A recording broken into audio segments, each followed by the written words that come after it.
আফগানিস্তানে দেখেন, সেখানে অনেক পরিবেশকে তারা অনেক নিয়ন্ত্রণে এনেছে। মহিলাদের মাদ্রাসা, স্কুল, কলেজ আলাদা, সেখানে শুধু মহিলাই পড়তে পারবে।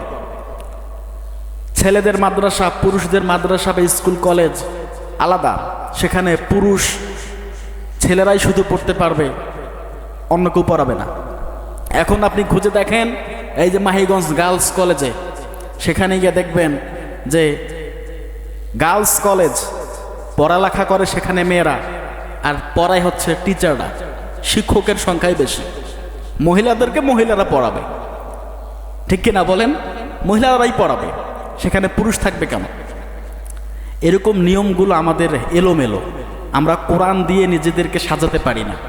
আমাদের বিচার ব্যবস্থা, আইন ব্যবস্থা আমরা কোরআন দিয়ে নিজেকে চালাইতে চেষ্টা করি না, বিধায় আমাদের এই অবস্থা। আমরা নির্লজ্জের মতো লজ্জিত হয়ে যাচ্ছি, আমরা নিকৃষ্ট মানের পরিচয় আমরা দিচ্ছি। কি জবাব দেব আমরা আসিয়াকে বলেন? ছোট্ট একটা মেয়ে, 8 বছর মাত্র তার বয়স, 8 বছর মাত্র তার বয়স, বোনের বাড়িতে গেছে বেড়াতে। তার দুলাভাই, তার তাওয়াই, বাড়িতে যে পুরুষ লোক ছিল তাদের কাছেও সে নিরাপদ নয়।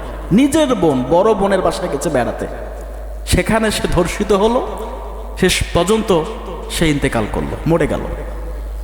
একবার চিন্তা করে দেখেন, ওইখানে আপনাকে আমাকে দাঁড় করান, আপনার নিজের মেয়ে, আমার মেয়ে, আমার নিজের ভাগ্নি বা ভাতিজি বা নাতনি বা নাতনি এরকম যদি থাকতো, আপনার আমার কেমন লাগতো? মারাই গেল। সোশ্যাল মিডিয়া দেখতে পাচ্ছি যে আসিয়ার মা বাবা বিলাপ করছে, কান্নাকাটি করছে, আমার মেয়েটাকে শুধু ফিরে দেন, আমার মেয়েটা শুধু জীবনটা পাক। এটা আমাদের জন্য লজ্জা, দেশের জন্য লজ্জা। আহারে, একটা 8 বছরের শিশুও নিরাপদ নয়, কি একটা অবস্থা। বেশি দূরে যাব না, আমার এলাকায় এরকম একটা ঘটনা ঘটে গেছে অলরেডি। ওর বয়সও প্রায় এরকম 7 থেকে 8 বছর হবে।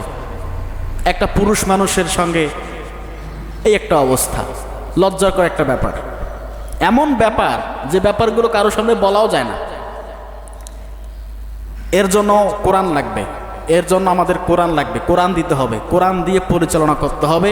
তাহলে প্রকৃতপক্ষে শান্তি আমরা দুনিয়াতে কায়েম করতে পারবো ইনশাআল্লাহ, তাছাড়া হবে না।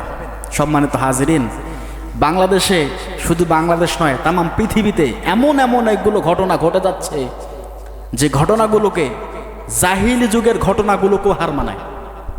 আপনি কল্পনাও করতে পারবেন না, এত পরিমাণে নিকৃষ্ট মানের কাজ আমাদের দেশে, সমাজে এখন হচ্ছে।